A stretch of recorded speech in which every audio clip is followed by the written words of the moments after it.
Welcome to Knicks.com. Jonah Ballow here with Kristaps Porzingis, who's off to a very strong start in his career. 3 double-doubles so far on the young season.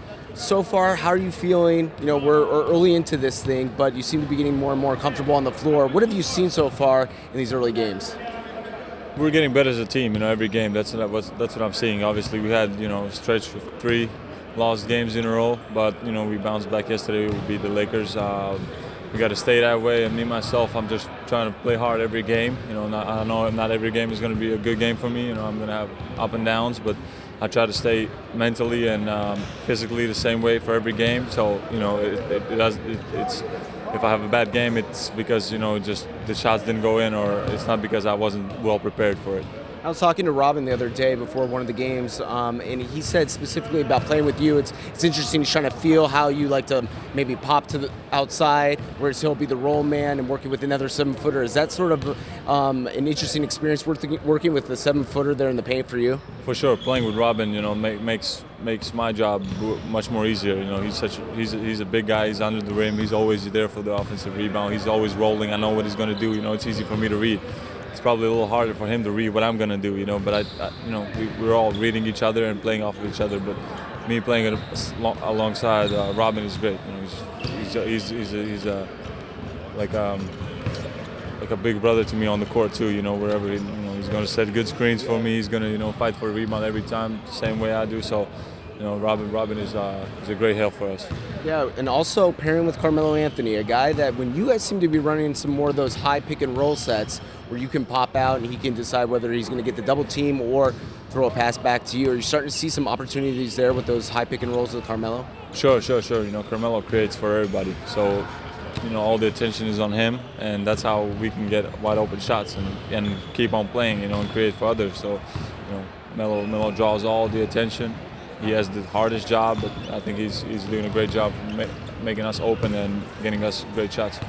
What have you think so far of just New York in general and playing for the Knicks and all the attention that you've gotten so far? A lot of positive things thrown your way too, but you seem to have a level head about all of this. Yeah. Right now, I love New York, but I'm not really in the city that much. Most of the time I'm just focused in basketball here on the court, working on my game, thinking about what we need to do on the court, thinking about what the coach wants me to do. So that's what I'm focused on. And but yeah, obviously for me, New York is the best city in the world. So hopefully I can get to know New York a little more soon.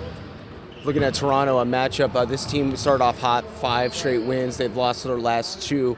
Jonas Valanciunas, a guy there who is a very difficult matchup. Have you started watching tape and sort of look ahead to that matchup? Yeah, Jonas Valanciunas? Yeah, for sure. I've been watching him before I got to the NBA, and I watched him this summer in the Eurobasket.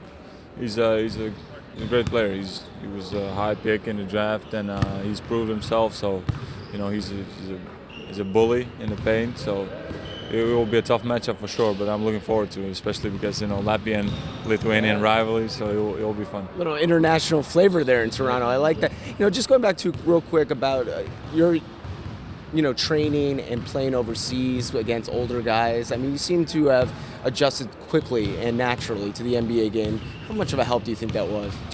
I think that was huge for me, playing 2 years as a professional with guys who've been playing at a high level in Europe. That helps because me as a 16, 17-year-old kid playing with the first team, I was messing up a lot. And you learn quick when you mess up and guys get mad at you. And the coach is mad at you. You learn quick. So, getting to this level, I was kind of prepared for it. I didn't really know what to expect, but I was kind of prepared. I knew and I had confidence that I was playing already professionally, and that's going to help me in my NBA career. Have you had any friends or family from overseas watch your stuff and text you like, "Oh, I saw that player, the highlights," or "I caught up on some of your games"? Sure. I mean, Latvians are going crazy, because it's been a long time since we had some highlights, from the last guy who had good highlights in the NBA was Andris Bjernic, and he's been out for a while now. So they're going crazy, and they're really, I feel the support, and I can tell they're really happy for me. Yeah, we saw in Milwaukee, a group of Latvians were there waiting for you just to see you play. It's amazing to see. Always appreciate your candor, and it's a fun time right now for you, so thank you so much. All right, thank you, Jonah. There's Kristaps Porzingis right here on Knicks.com.